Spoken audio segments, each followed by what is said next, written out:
Hello, Sussex Squad. Today we're diving deep into a story that proves what we've been saying all along. Karma is real, and it's finally catching up with King Charles and Queen Camilla. The very foundations of their relationship, built on betrayal, lies, and the destruction of Princess Diana, are crumbling before our eyes. And honestly, we saw this coming from a mile away. According to bombshell reports from Radar Online, King Charles and Queen Camilla are essentially divorced in everything but name. Let that sink in for a moment.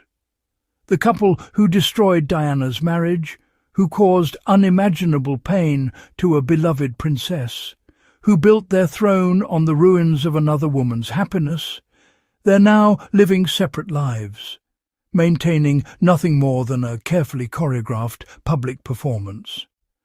Sources close to the palace have revealed that Charles and Camilla are staying together purely out of duty. Not love, not commitment, not the fairy tale they tried to sell us for nearly 20 years, just cold, calculated duty to the crown. Sound familiar? It should, because this is exactly the kind of loveless arrangement Diana was trapped in. Except back then, Charles had the audacity to blame her for everything while he carried on his affair with Camilla. Here's where it gets really interesting. Charles, currently battling cancer at 76 years old, divides his time between Clarence House in London and Highgrove House in Gloucestershire.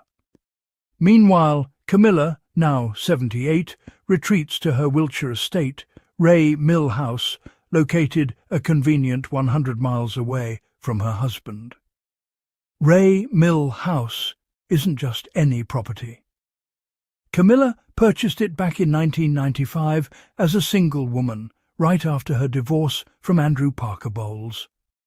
A family acquaintance revealed something absolutely telling. For Camilla, Ray Mill is much more than just a house. It's where she feels free from the demands of royal life. She's always held on to it because it symbolizes her independence, and that sense of freedom has only deepened as her marriage to Charles has gone on. Let's pause here and appreciate the irony.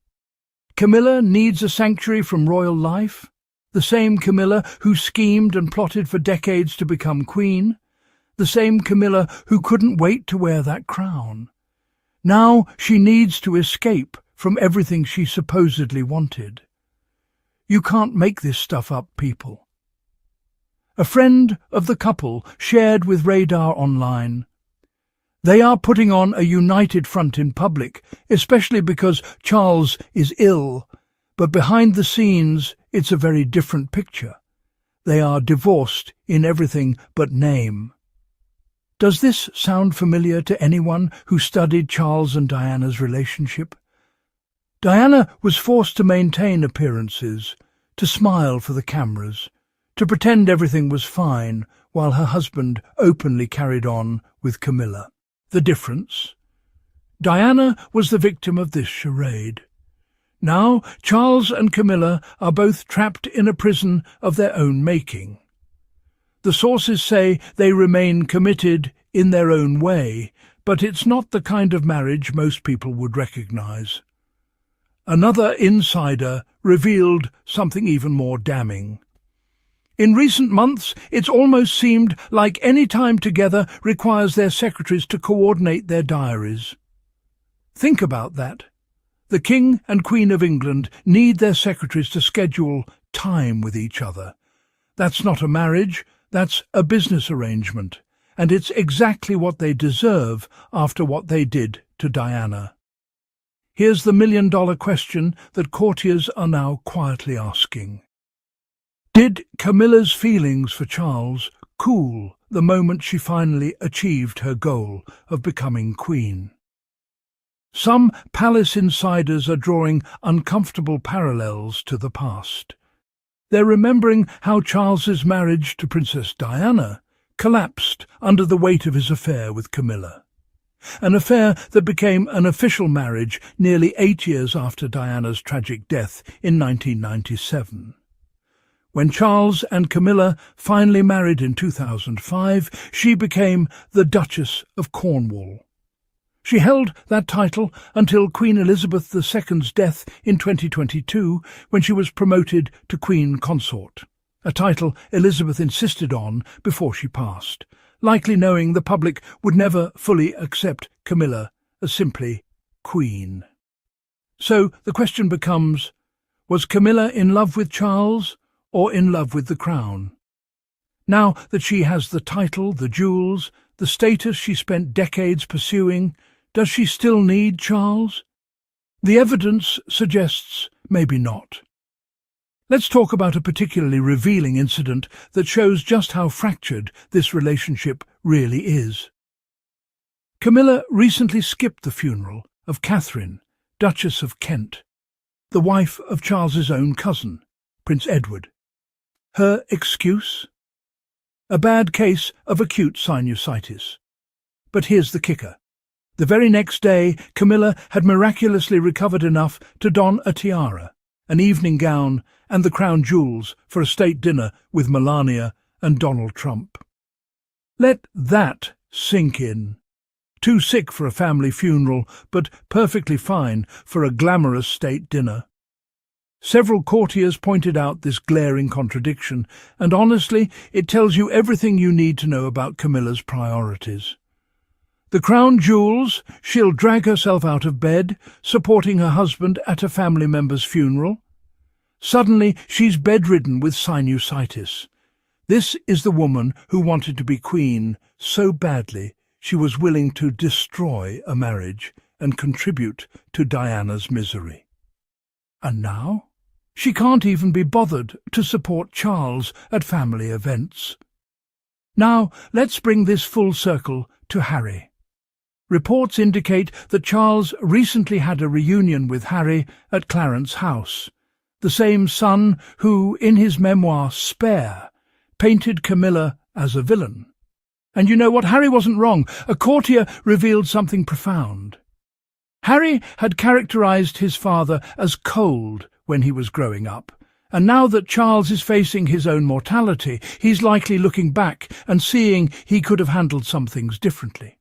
The king knows history can't be rewritten, but he's angling to mend his relationship with Harry before it is too late. This is crucial, people. Charles is 76, battling cancer and facing his own mortality. He's realizing, perhaps too late, that the choices he made, prioritizing Camilla over his sons, over Diana, over his duty as a father, have consequences. But here's where it gets even more interesting. Some are asking if by welcoming his second-born back into the fold, he's chasing away his wife, who doesn't seem to be as willing to forgive her stepson for all he said about her and her husband.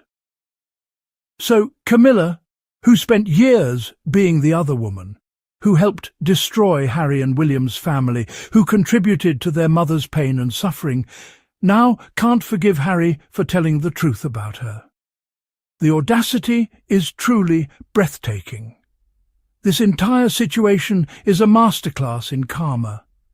Charles and Camilla built their relationship on lies, betrayal, and the systematic destruction of Diana's happiness and dignity. They gaslit an entire nation, making Diana seem unstable while they continued their affair. They forced her to maintain a public facade while privately breaking her spirit. And now, they're living in the exact same hell they created for Diana.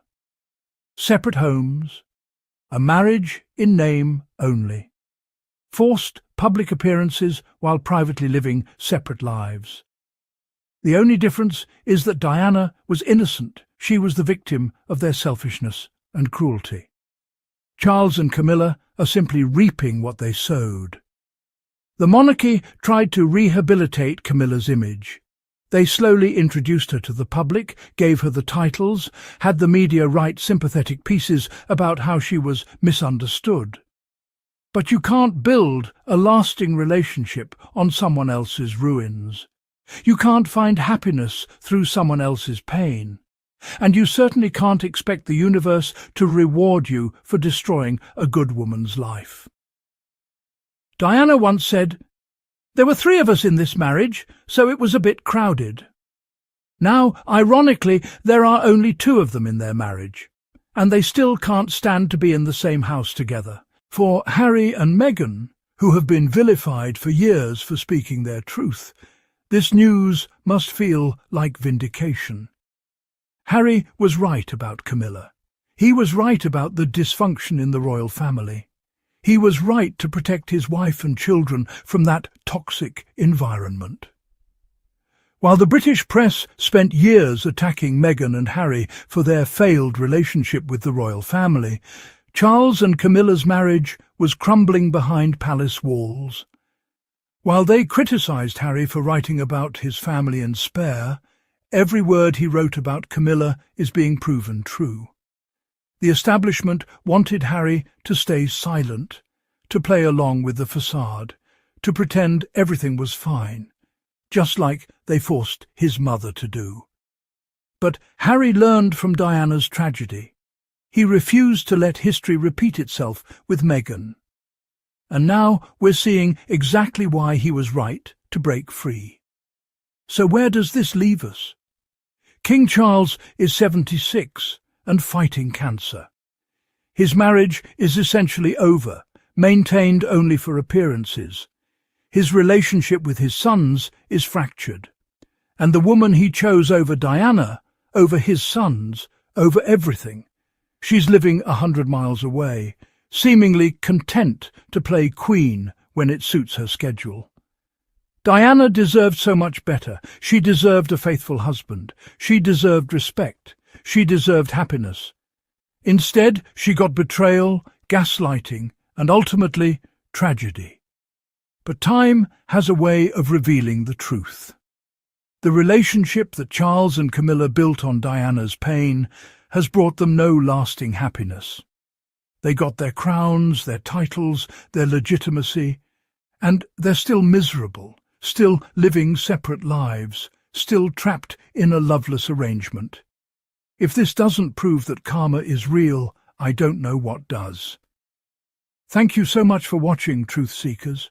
If you found this video eye-opening, please hit that like button and subscribe to the channel. We're committed to bringing you the real stories behind the palace walls, the ones the mainstream media won't touch.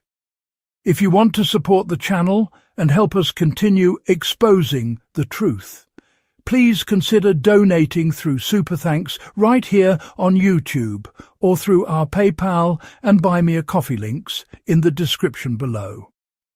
Every contribution helps us keep bringing you this content and standing up for the truth about Harry, Meghan and Diana's legacy. What do you think about this situation? Do you believe Charles and Camilla's karma has finally caught up with them? Let me know in the comments below. And remember, the truth always comes out eventually. Until next time, keep questioning the narrative, keep seeking the truth, and never forget Diana.